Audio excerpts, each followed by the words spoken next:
पाकिस्तान ने कश्मीर घाटी में नियंत्रण रेखा पर बिना उकसावे के गोलीबारी करके संघर्ष विराम का उल्लंघन किया। भारतीय सेना ने भी इसका उचित जवाब दिया। आइए जानते हैं कि पहलगाम हमले के बाद पाकिस्तान बार बार सीज फायर का उल्लंघन आखिर क्यों कर रहा है और इसकी क्या वजह हो सकती है। पहलगाम आतंकी हमले के बाद से पाकिस्तान की बौखलाहट सामने आ रही है। आए दिन उसकी सरकार के मंत्री भारत के हमले की डर की बात कर रहे हैं। दूसरी ओर सीमा पर उसकी सेना लगातार संघर्ष विराम का उल्लंघन कर रही है। ताजा मामला बीती रात का है।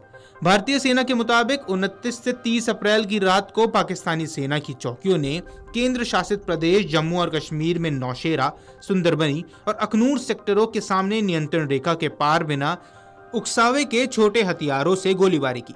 भारतीय सेना के जवानों ने तेजी से और उचित तरीके से जवाब दिया। पहलगाम हमले के बाद भारत की सख्त कार्रवाई से छटपटा रहे पाकिस्तान की बौखलाहट बढ़ती जा रही है। वह लगातार अपने पैर पर कुल्हाड़ी मारने वाली हरकतें कर रहा है।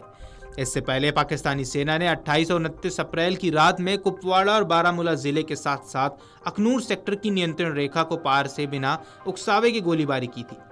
27 से 28 अप्रैल की रात को कुपवाड़ा और पूंछ जिले के विपरीत क्षेत्रों से बिना उकसावे की गोलीबारी की गई थी। वहीं 26 और 27 अप्रैल की रात को तुतमारी गली और रामपुर सेक्टर के पास सीमा पार से पाकिस्तानी सेना की फायरिंग की थी।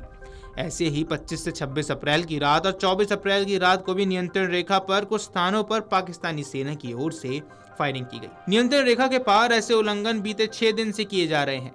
हालांकि भारतीय सेना इसका मुंह तोड़ जवाब दे रही है।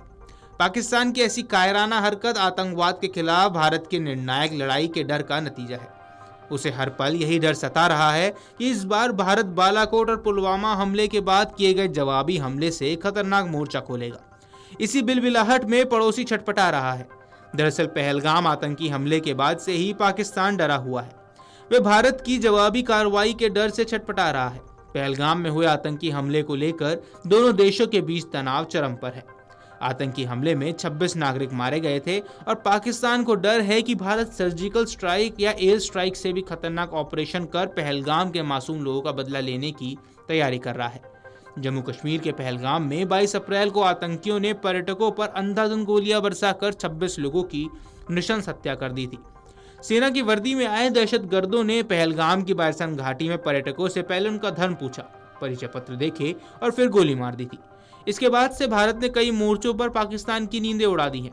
सिंधु जल संधि के निलंबन से लेकर पाकिस्तानी नागरिकों के वीजा रद्द करने तक भारत ने पाकिस्तान पर कई पाबंदियां लगा दी हैं। पाकिस्तान भी अनर्गल बयानबाजी कर रहा है। दोनों देशों के बीच तनाव चरम पर है।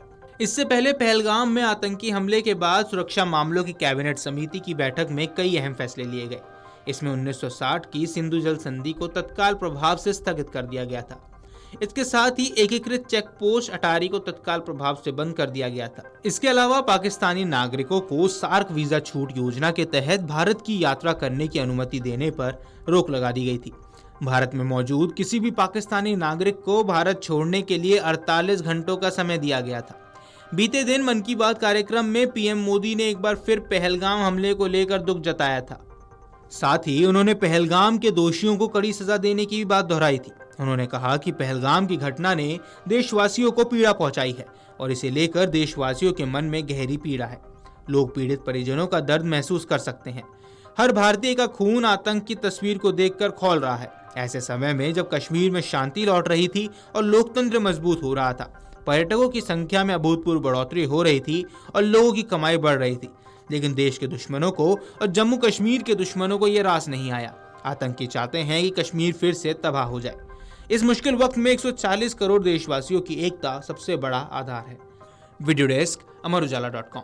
अगर आप ये वीडियो YouTube पर देख रहे हैं तो हमारे चैनल को सब्सक्राइब कर बेल आइकन दबाएं और Facebook पर देख रहे हैं तो हमारे पेज को लाइक करें। 8 मिलियन प्लस सब्सक्राइबर, आपके इस भरोसे के लिए बहुत धन्यवाद।